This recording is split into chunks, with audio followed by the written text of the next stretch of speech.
wowe wisizemo uri mu wowe waguye mu washibukanye n'umutego witegeye ubwawe ariko umutego watezwe n'abantu n'ubwo n'imyaka yabaye myinshi ko abo bantu nta kintu uzabatwara ahubwo hari n'igihe hari ijambo ry'Imana rivuga umuntu wese Imana ikunda niwe ihana uwo yemera imukubita ikiboko urumva iryo jambo umuntu wese Imana ikunda niwe ihana uwo yemera ikamukubita ikiboko hari ugukundwa ari no kwemera Imana ishaka bakiranuka bizatuma Imana nayo ibagarukaho kandi ijambo Imana yatubwiye ngo uyu munsi bakuyeho kandi agaseke agaseke Imana ibitsemo amasezerano yabo ibitsemo umugambi wayo ku buzima bwabo ntabwo abadayimoni bazongera n'undi munsi guhengeza cyangwa kubavogera yego bisobanuye ngo iri sezerano Imana isize mu gaseke ni isezerano rigiye gusohora abadayimoni batazi abarozi batazi umwana w'umuntu atazi ahubwo ari isezerano rigiye kuza rihishwe ariko rigere kuri uyu muntu ritunguranye amina igisuzuguriro Imana igiye kirekire Imana ikigukuyeho erega reka mbabwire yego nyuma kano gaseke ntabwo mwamenye ibintu bibitse muri kano gaseke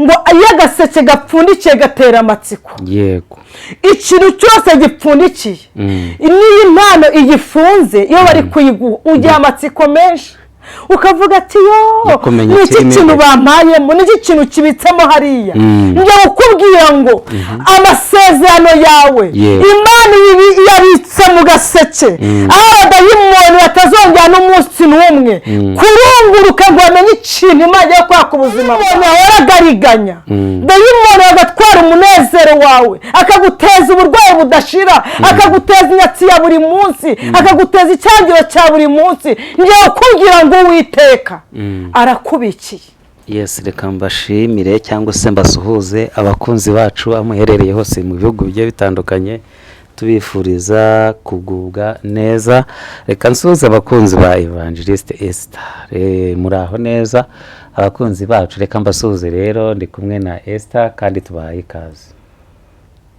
Esther nguhaye ikaze murakoze cyane Imana ibamugisha kutwakira yego amakuru y'iminsi amakuru ni meza ndashima Imana irandinze n'inshuti za Evangeliste Esther abakunda kumvugisha kumva kugeza sandi kumva ari amahoro n'abarwayi Imana ibakize yego naho abafite ibibazo bigiye bitandukanye hari abantu basohoye mu nzu hari n'abandi nanone baraye bakubiswe hari n'abambuwe hari n'abapfusha ubukwe muri wikendi hari n'abapfushije ariko bamugani Bibiliya avuga ngo ni amahoro yuzuye mu isi ngo kwa data gusa no hasendereye amahoro hakari ikintu njya nibaza Esther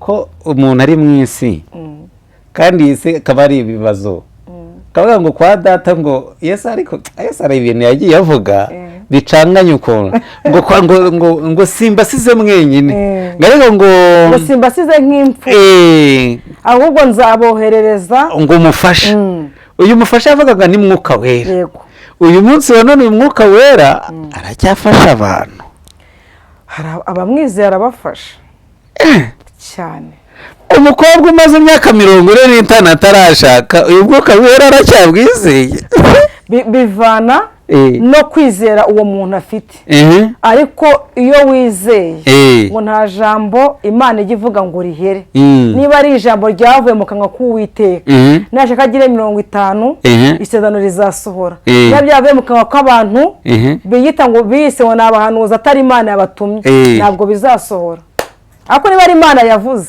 nashaka agire 70 none se Sara ko yizeye yabyafite imyaka 70 ingahe none se ariko kera ni kera ibyagera kera ni kera ubu kubisugira ngo biracyakora none se uko Kristo yari ari kera niyo munsi ni kwari ariko inzara yesha abantu kandi Yesu ahari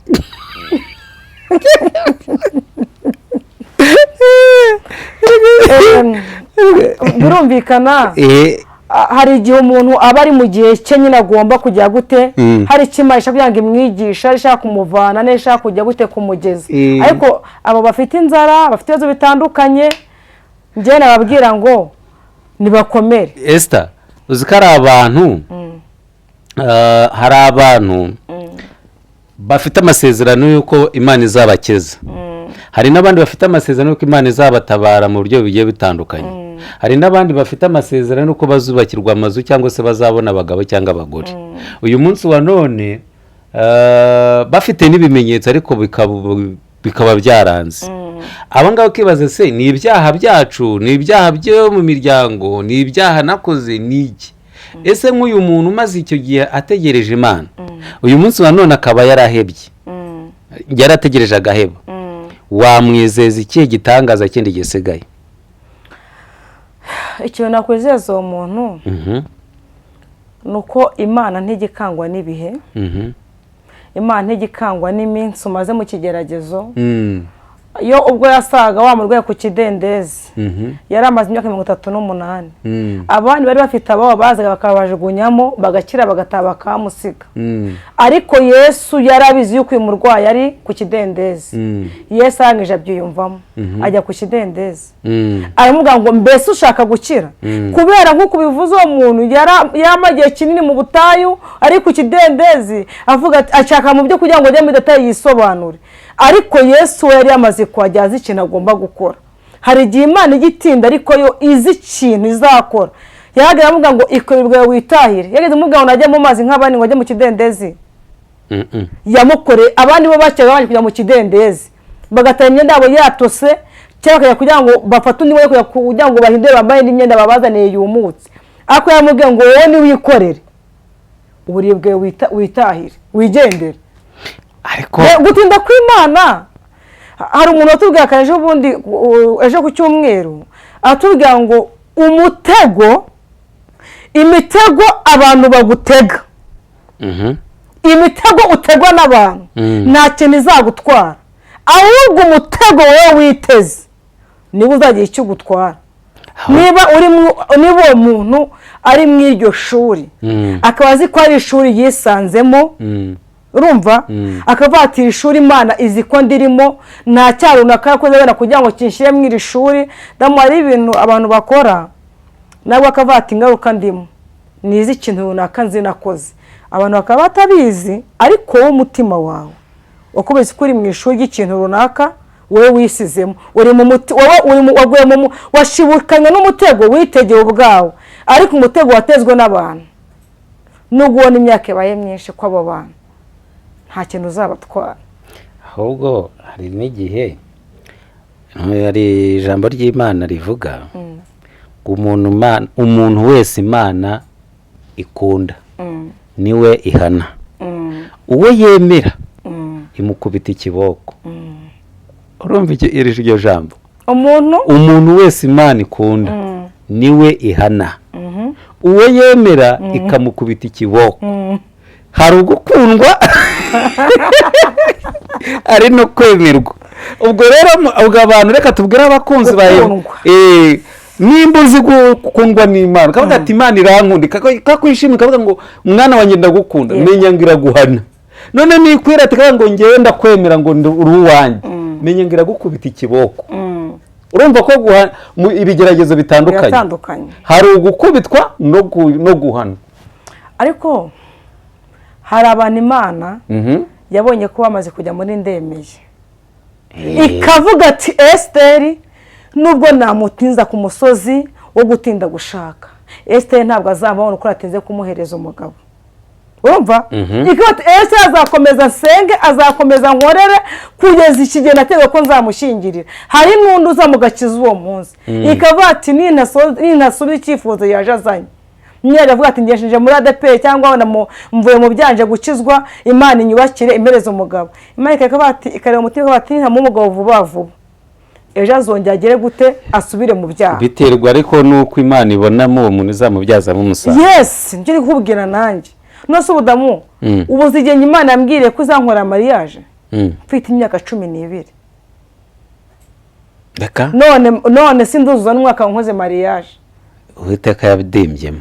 Undi yaravuze ngo gutinda kw'Imana ntibiyibuza kuza, ibintu bishobora guhinduka, si wowe wa mbere yabibikoreye, ntabwo uzahora urira urinda uhogora. Iyumvire iyo nkuru ivuga ibyururutse umutima. Gutinda kw'Imana ntibibuza kuza. Ese kuki yemeye yuko kuki babwiye Yesu ngo Lazaro arwaye inshuti yiwe akabyirengaje ntayo utajya? Yesu yarazi icyo yakoze nyine yarazi icyo yakoze, azi n'icyo azakora. Avuga ati nubwo bamushyingura njyewe nimashikaza ikintu nzakora. Ahubwo se kuki amasezerano ye atinda gusohora, aya Satani agasohora vuba? Uzi impamvu aya Satani impamvu asohora vuba? nta garanta bafite. Satani Uzi Satani ashaka gufata umuntu w'umugabo wihaye ugera mu rugi we yakomanga. Umugabo akamuvuga ati mu kiganiro baravuga ngo umugabo ni mwami wanjye. Akabazi ko bamuvuga ati karibu umwami wanjye. Abantu bavuga ati dadi yaje bamuhobera bamuha amabizu bamukamwe inkweto n'amasogisi.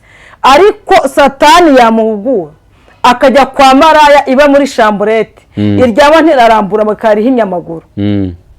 Ukumva mukaye Satani aramuhururije ati wa mugabo runaka ati afatiye ibunyanaka ati mujye kudada imyenda bayitaye mu mazi. Satani ibintu byiwe iyo umwumviye uba ari ibintu byiza ariko by'isegonda rimwe. Ariko ibintu bya Kristo nubwo bica mu nzira zigoye ariko yo bije bimara igihe kirekire n'abazagukomokaho bakabiprofitiraho. Ubiratagira ati Imana yego ko yetora abantu benshi bagiye bava mu gakiza bakaboka inzira y'ibyaha. Uyu munsi bifuza kuba ati wanjye nka runaka nasize mu by'Imana nkongera nkamusangayo. Rero nababwiye nyine abakunzi bacu ba Evangeliste Esther ari mu bibazo bitandukanye impande zose, nabwa ngo nibakomere. Yesu aracyakora. Yego. Hanyuma nagira ngo mbere yuko nkwakira utugeze iki mwuka babwira amatorero, reka ubanze duherekeze ubutumwa tugiye gutambutsa ako kari agaciyeho, ariko banza udushyira imbere y'Imana. Yego. Kambanze nsuze inshuti zacu. Noneho nayabashimire hanyuma dusenge. Yego. Shuhuje inshuti za Evangeliste Esther ari mu bihugu bitandukanye, harimo abamama b'inshuti zanjye, abapapa, abakobwa, abasore baje bambwira ati umukozi w'Imana ujye udusengera. Abo bose aho bari ndabasuhuje. Hari n'abatagiye bamvugisha ariko buri wese ukurikirana ibiganiro byacu, uwakoze subscribe, uwakoze share, wagiye muri comment, udusenya kugira ngo Imana yiciye umurimo wayo muri twebwe. Tumusabiye umugisha mu izina rya Yesu. Amen. No waba atarakora subscribe akabibona, no kwina gatoki umuntu ashyiraho nta kintu bisaba kugira ngo dutize amaboko kugira ngo dukore umurimo w'Imana, kandi ndabizi ko abakora neza babikunze Imana izabagororera. Reka dusenge. Turagushimiye Mukiza, turaguhimbaje, tugushimiye kuri mwiza, Uwiteka nuhabwe icyubahiro. Tugushimiye uburinzi bwawe bwabanye natwe, tugushimiye imbabazi zawe zitatugiye kure, tugushimiye ko kuva kera wowe wari utuzi twari mu mugambi wawe. Tugushimiye kubw'uyu mwanya tugiye kumva ijambo ryawe.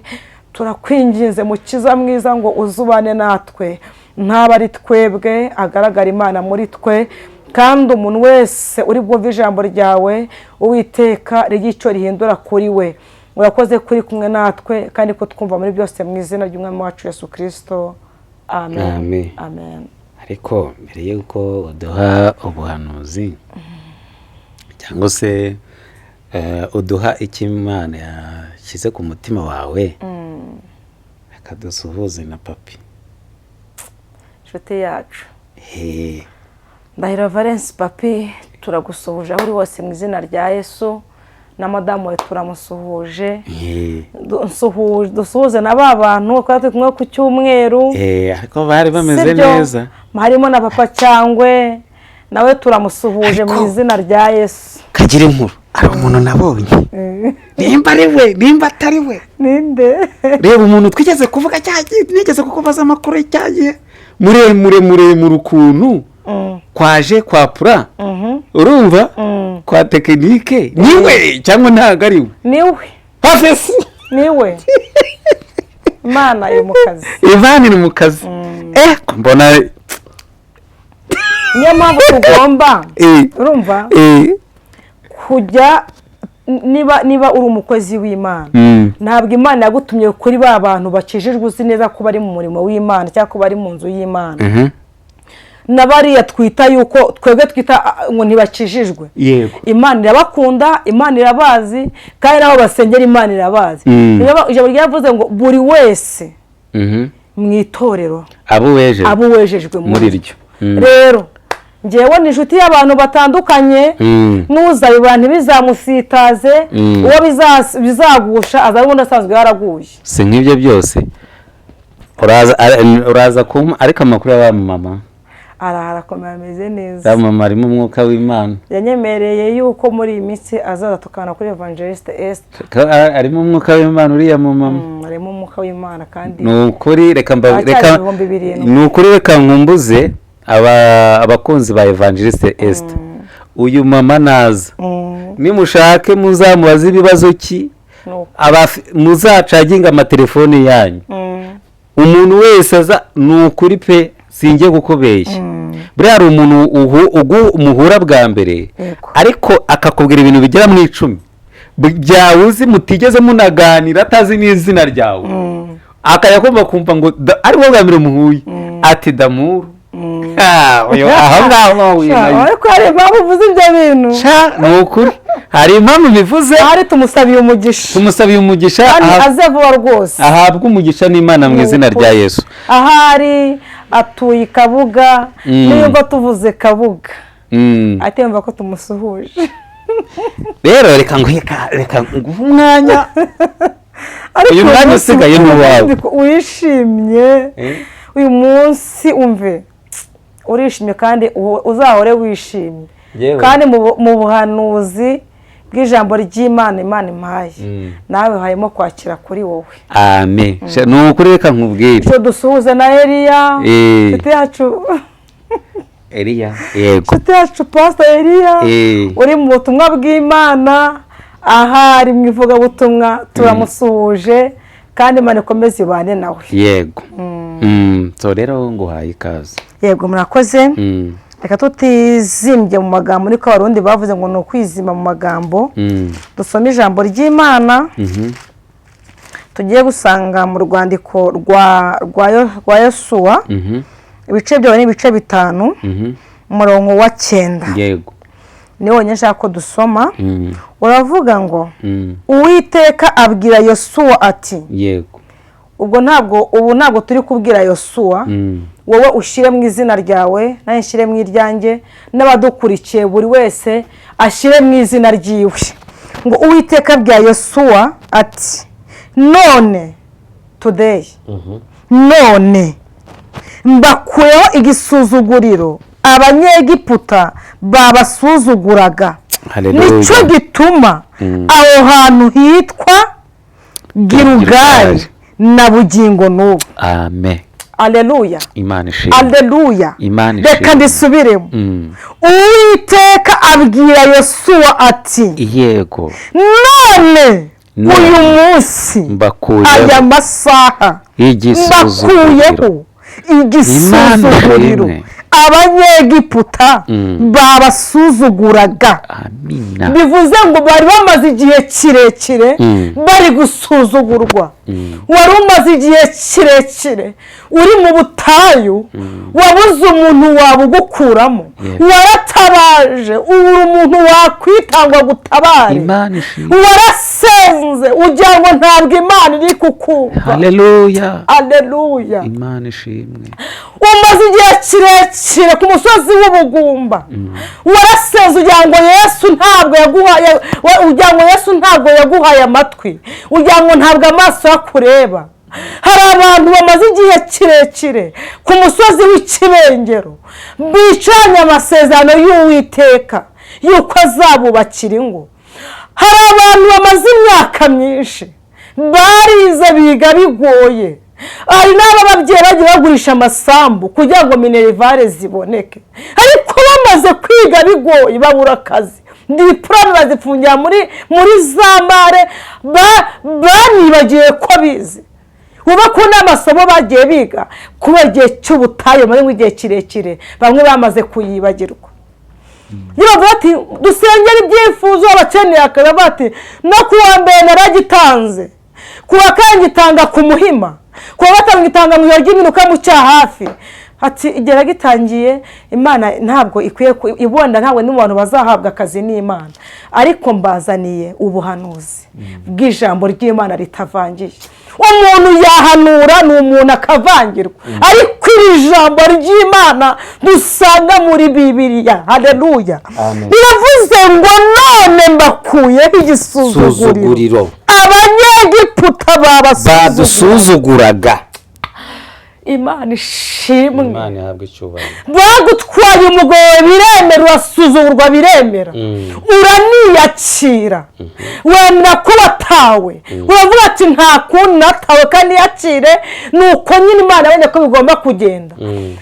Hayiwe, umugore we baramutwaye, umaze igihe mw'icyo gisuzuguriro, usuzugurwa n'imiryango, abo mwasenye baragusuzugura, muma yuko Imana yaguciriyeho iteka, ariko iravuze ngo igukuyeho igisuzuguriro Abanyegiputa n'abo bantu bose bagusuzuguraga. Haleluya. Nicyo gituma Imana ishimwe aho hantu hitwa Gilugari na bugingo n'ubu Imana ihimbazwa. Amasezerano y'Imana aracyahari. Ntabwo Imana yakwibagiwe mama, umaze imyaka myinshi ku musozi w'ubupfakazi, ntabwo Yesu yakuretse, arakubwiye ngo none ngukuyeho igisuzuguriro abanyamahanga bagusuzuguraga, uvanyeho igisuzuguriro isi yagusuzuguye, uvanyeho igisuzuguriro abo murimbana bagusuzuguye, uvanyeho igisuzuguriro. Imana ishimwe. Ntabwo ivuze ngo n'ejo, ahubwo byaciye ni nonaho Imana ibikoze, ni nonaho Imana igukuyeho igisuzuguriro. Imana irahagurutse, igihagurukije iyi Mana ni igiki? Ni ukuza gukuraho igisuzuguriro uyu munsi abanyamahanga bagusuzuguye. Erega birakunda, ushobora kuba uri muri karitsiye wasuzuguriwemo, ariko byashoboka yuko Imana yayikwimuramo ikagushyira ku musozi w'amasezerano. Amen. Haleluya. Amen. Ubukode ni igisuzuguriro. Buri kwezi ninde wimuwe mu nzu ni wowe, ninde we priyave ni wowe, ninde wimutse ugasaba mu mwaka umwe umwagiye mu midugudu ijya nko ku 10. Icyo nacyo ni igisuzuguriro. Ariko Kristo avuze ngo nonaha aje gukuraho igisuzuguriro. Wapfusha ubukwe biremera, ubwa kabiri buremera burapfa, n'ubwa gatatu burapfa, n'ubwa kane burapfa, ubwa gatanu burapfa, ubwa gatandatu burapfa, n'ubwa karindwi burapfa. ariko nje ukubwira ngo nonaha uyu munsi niko Uwiteka avuze, aravuze ngo none Imana ishimwe igukuyeho igisuzuguriro, ubwo ntabwo buzapfa, uwo mufiyanse ntabwo akigiye. hari ibintu byimeye nka zigizage bidasobanutse, ariko nje ukubwira ngo Imana ikuvanyeho igisuzuguriro. nawe wakwambaye igitenge nk'ababyeyi kikakubera, nawe waheka ugasimbiza bikakubera, nawe wakonsa bikakubera. nje ukubwira ngo ni ukuri humura, kuko Uwiteka aravuze ngo haleluya, abakuyeho igisuzuguriro. Igisuzuguriro Imana igihe kirekire Imana ikigukuyeho. Erega reka mbabwire, yego, nyuma ya kano gaseke ntabwo mwamenye ibintu bibitse muri kano gaseke, ngo iyo agaseke gapfundikiye gatera amatsiko. Yego, ikintu cyose gipfundikiye n'iyi mpano igifunze, iyo bari kuyiguha ugira amatsiko menshi, ukavuga ati yo niki kintu bampayemo, niki kintu kibitsemo hariya. njye ukubwira ngo amasezerano yawe Imana yabitse mu gaseke, aho abadayimoni batazongera n'umunsi n'umwe kurunguruka ngo bamenye ikintu Imana yo kwaka ubuzima bwawe. Amen. ni ukuvuga ngo hari ibintu byawe dayimoni yahoraga ariganya, dayimoni agatwara umunezero wawe, akaguteza uburwayi budashira, akaguteza inyatsi ya buri munsi, akaguteza icyangiro cya buri munsi. ngiye kugira ngo Uwiteka arakubikiye. Uwiteka hanabitsemo amasezerano yawe. Uwiteka hanabitsemo umugambi wiwe ku buzima bwawe. nta cyabuze umugambi w'Imana gusohora ku buzima bwawe. niyo mpamvu ikubwiye ngo dore hari itandukanirizo Imana isizeho hagati y'amasezerano yawe n'abadayimoni. hari uruzitiro Imana ikizeho, hari Imana irapfundikiye, Imana irakomeje, Imana irapfundikiye. bagiye bapfundura bakabona biremeye, ariko noneho Imana iravuze ngo irapfundikiye. hari ibintu Imana iburijemo, irapfundikiye.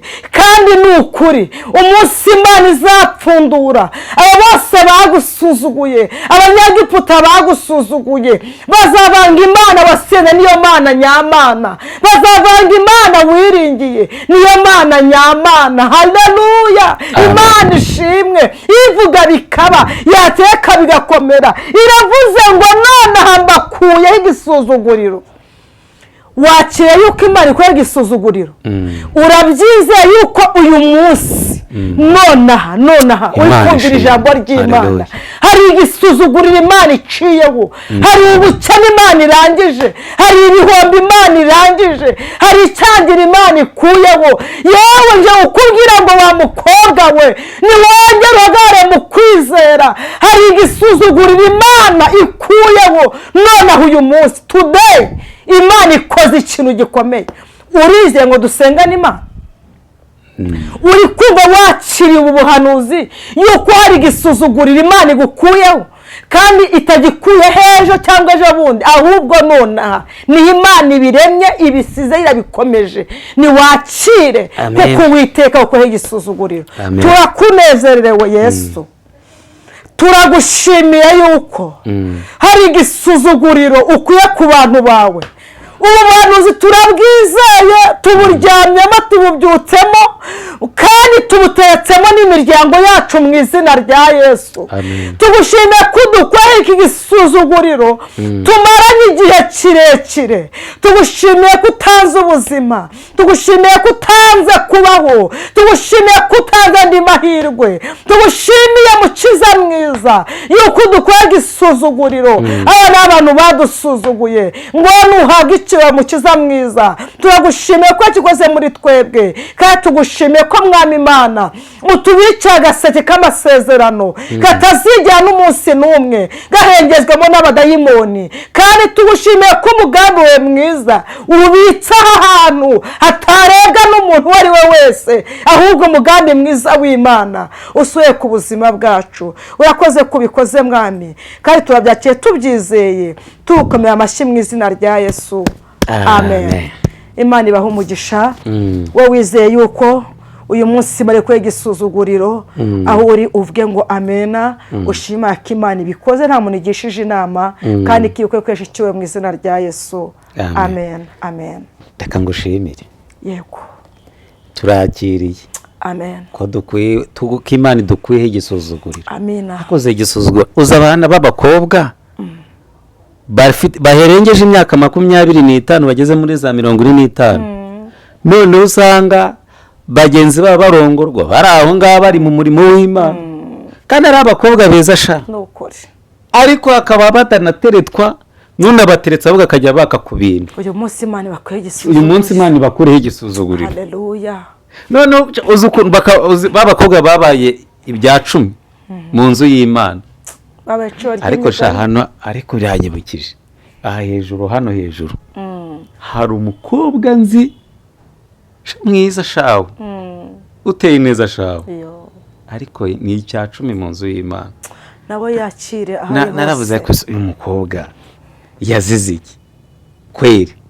hari igihe Imana ibikiye kugira ngo hariya Bibiliya iravuga ngo Imana nirobanura ku butoni, nagana ku butoni ahubwo mu mahanga yose ukora ibyo gukiranuka, ubu ngubu Imana iramwemera. twajya tubabwira ngo uwo ari we wese. Mana ndagusabye kugira ngo abakobwa badafite bakeneye abagabo ubaha abagabo n'abasore bakeneye abafasha, abagore ibaha abagore. Ariko nanone Esther, reka tubwire abantu tugana no ku musozo, bige gusenga neza abakobwa cyangwa abasore. Yego. Uzi ko ari igihe ushobora gusenga ngo Imana ngo mu mugabo izaguha wakoze divorce, none se umugabo wasabye nabi. Senga Imana uvuga ati Imana ndashaka kuma umufasha.